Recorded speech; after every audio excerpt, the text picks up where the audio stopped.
भक्तों, हम सब जिनको महामाया कहते हैं, वे देवी कौन है और उन देवी माँ की उत्पत्ति कैसे हुई तथा उन देवी दुर्गा माँ के चरित्र कौन कौन से हैं और वह देवी दुर्गा माँ का कैसा प्रभाव है और उस देवी माँ का स्वरूप कैसा था तथा उन देवी दुर्गा माँ की उत्पत्ति किस प्रकार हुई थी, तो आप सभी भक्तों से हाथ जोड़कर निवेदन है कि माँ दुर्गा की उत्पत्ति क्यों हुई, इसे जानने के लिए कथा को अंत तक पूरा जरूर श्रवण करें। अगर आप माता के सच्चे भक्त हैं तो हमारे चैनल को सब्सक्राइब कर दें और वीडियो को लाइक एवं अपने दोस्तों और परिवार के साथ शेयर जरूर कर दें। तो चलिए हम महामाया दुर्गा की उत्पत्ति की कथा को श्रवण करते हैं। जब संपूर्ण संसार महाप्रलय के कारण जल में निमग्न हो रहा था और कल्प के अंत में भगवान विष्णु शेषनाग की शैया बिछाकर योग निद्रा का आश्रय लेकर सो रहे थे, तब उस समय उनके कानों के मेल से दो भयंकर असुर मधु और केटव उत्पन्न हुए। वे दोनों ब्रह्मा जी को मारने के लिए उद्यत हो गए। भगवान विष्णु के नाभि कमल में विराजमान प्रजापति ब्रह्मा जी ने जब उन दोनों भयानक असुरों को अपने पास आता और भगवान विष्णु को सोया हुआ देखा, तब उन्होंने भगवान को जगाने के लिए एकाग्रचित होकर उनके नेत्रों में निवास करने वाली योग निद्रा की स्तुति करना आरंभ कर दिया। वह योग माया इस विश्व की अधीश्वरी, जगत को धारण करने वाली, संसार का पालन और संहार करने वाली तथा तेज स्वरूप भगवान विष्णु की अनुपम शक्ति है।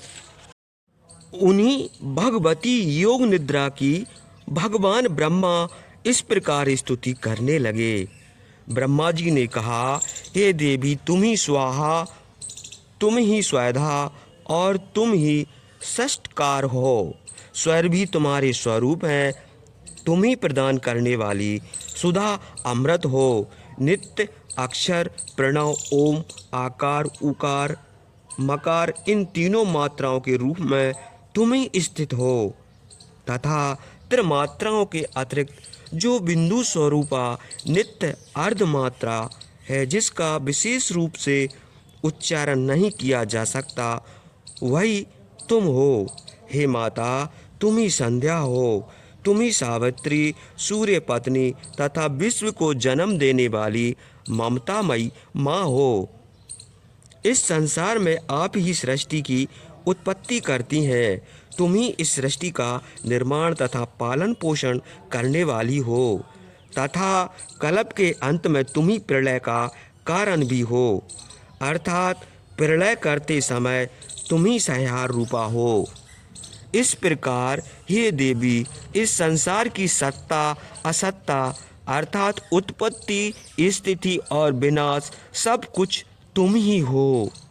तुम ही महाविद्या, महामाया, महामेघा, यज्ञ रूप तथा तुम ही महास्मृति हो। तुम ही मोह स्वरूप हो।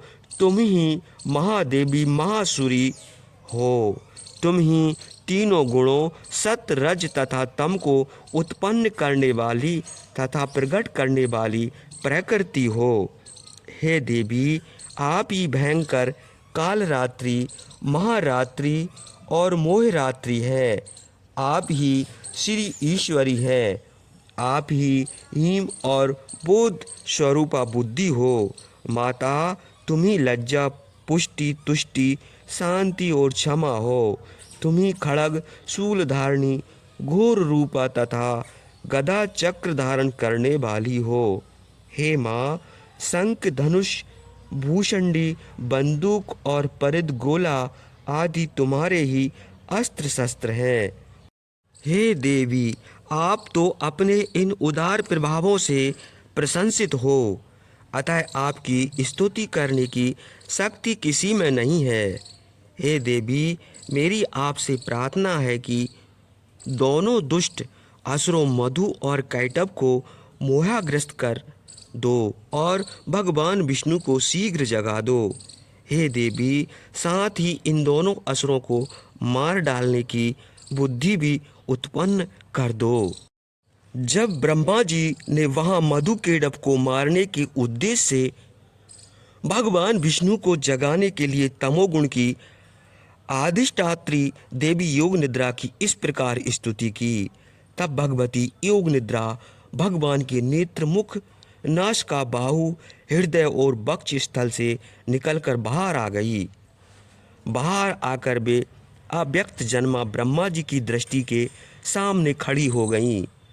योग निद्रा से मुक्त होने पर जगत के स्वामी भगवान विष्णु उस एकार्णव के जल में शेषनाग की सैया से जाग उठे। समुद्र में शेष सैया से उठने पर विष्णु नारायण ने मधु और केटब नाम के प्रचंड पराक्रमी एवं दुष्ट बुद्धि दैत्यों को देखा।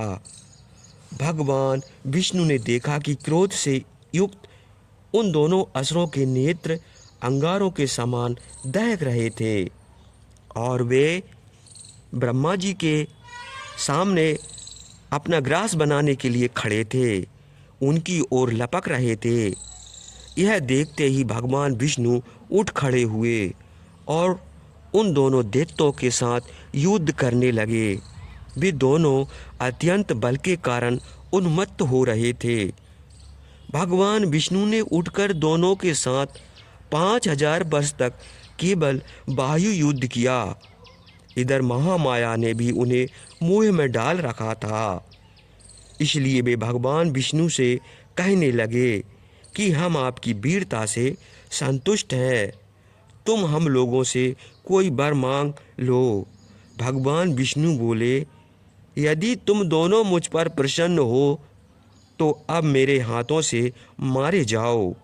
बस यही वर मुझे तुमसे चाहिए। मुझे किसी दूसरे वर से और कोई लाभ नहीं है। इस प्रकार धोखे में आ जाने पर उन्होंने संपूर्ण जगत में जल देखा।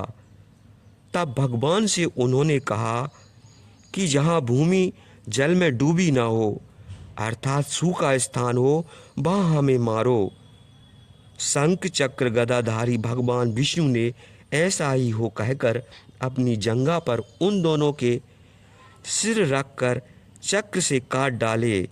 इस प्रकार ब्रह्मा जी की स्तुति किए जाने पर वह देवी महामाया स्वयं प्रकट हुई। अब मैं तुमसे उनके प्रभाव का और वर्णन करता हूँ, सुनो।